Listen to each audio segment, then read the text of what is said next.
Kim Greene. And I'm Melissa Street. And this little segment is Ask Greene Street Beauty. Right. We received a bunch of questions on YouTube as well as on Facebook. And one question in particular from Hannah Riley. I'm just looking down at my iPad real quick so I get it right. Hannah Riley. Hi, Hannah.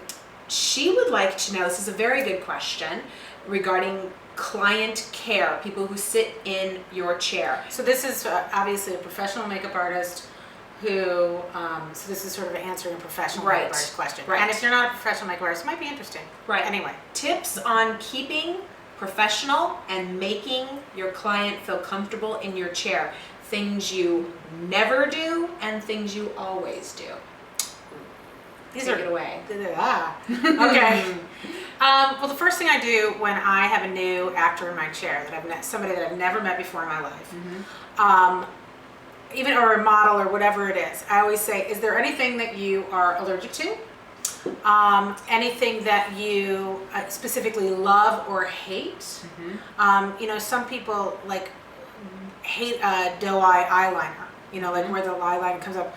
I don't like that. So I like knowing what they like and don't like right off the bat, so that I can adjust. I think that's really good because most people have an opinion. You have an opinion about the way you like to wear your makeup and the colors that you like to wear. So asking up front, it's just smart.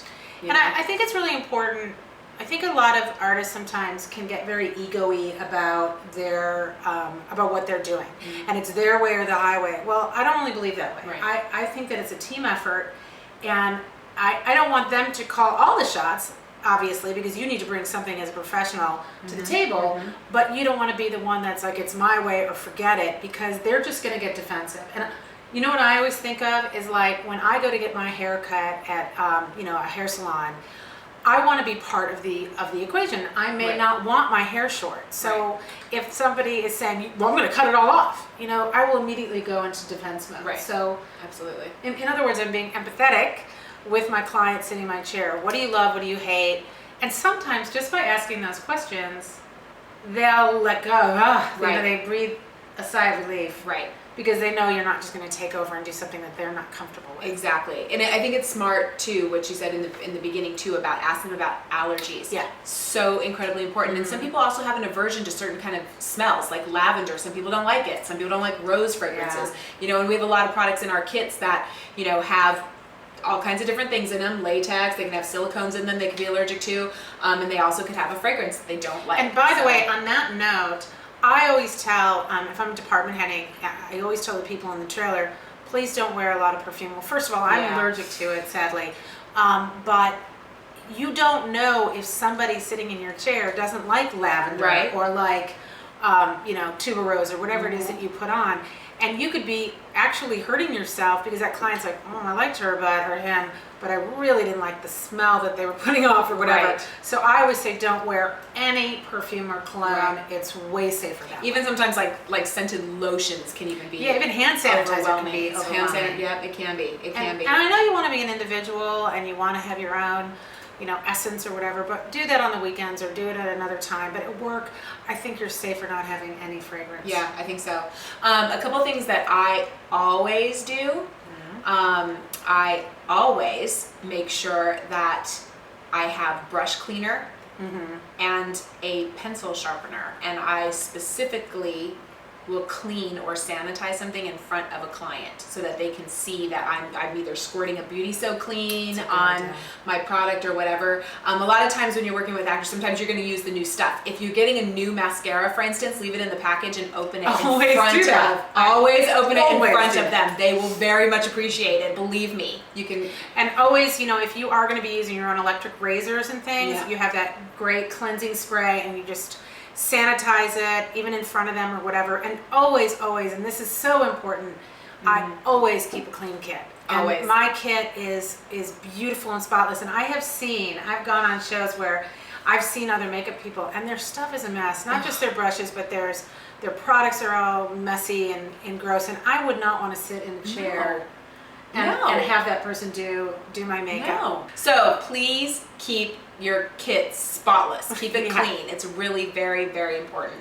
And somebody once said to me, and I always, a long time ago back in makeup school, a teacher said to me, don't ever say, uh-oh, like when your client's sitting there and their eyes are closed and they're getting their makeup done, and then you go, good idea. oops, Don't say uh-oh.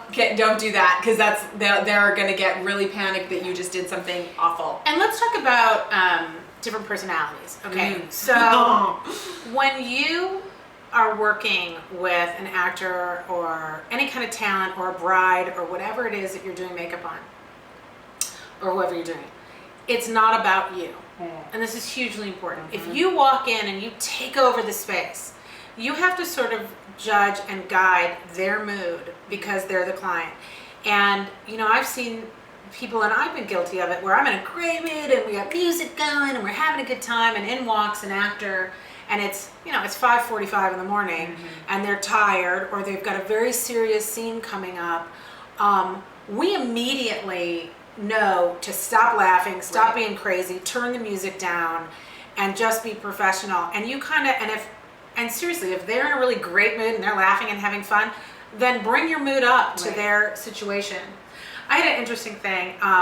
When the first job I ever had was at Baskin Robbins. Okay. And I was 16 years old. And the guy that owned, there is a point to this. I love it. The guy that owned the place said to me, when people come in to get ice cream, they're in a good mood, right? And your job is to keep them in a good mood. So I have certainly taken that with me in everything I've done. And so if people come into the trailer, they better leave in a better place than when they came in. And that's part of our job. We're psychiatrists, we're confidants, therapists, we're bartenders. Not really giving them alcohol, but listening to them. Right. We listen and we keep our mouths shut. We keep quiet with the things that they say. We don't blab about anything. Oh my God, yes, that's huge. Don't badmouth or gossip about other actors to the actors that's sitting in your chair, because they will immediately think to themselves, "Oh, this person talks." You never want to tell a secret. No. I have so many secrets, guys. I wish I could share, but I can't. No. Ugh. No. We don't share secrets. We don't share secrets. We don't. Ever.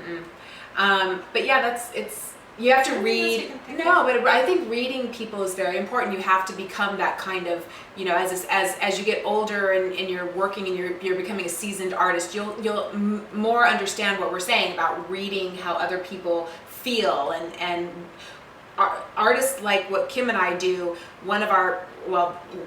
It's important for us to get actors ready and into their character. Whether their character is bubbly and fun, or their character is serious, drug addict, depressionary, whatever, we have to get them into their character, and that mood reflects inside the trailer, the makeup room, or wherever we are. So it's something you just have to read what's going on that day and figure it out. Your bride, things happen when they're having their weddings, challenges and all that kind of stuff. The way you react or don't react to what's happening in a room makes a huge difference. So yeah, there's an art to turning somebody's mood around. There's an art to listening and to lifting people up, and I think the people that are good at that do very well as makeup artists and hairdressers in this business.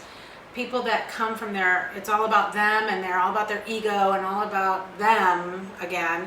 I don't think they fare as well. Not so much. And I don't want to work next to them, I can tell you that. So. Me neither. I like nice people, and it is a business, and did we answer all that? I think so. I think we got it. I think that was the question, and Hannah, that was a great question. Yeah, thanks, Hannah. But those are the kind of questions we like to get, so make sure you keep them on coming, and we'll try to make more videos like this. All right, thanks, to answer guys. questions. Bye guys. from Greene Street Yes. Beauty. Bye. Bye.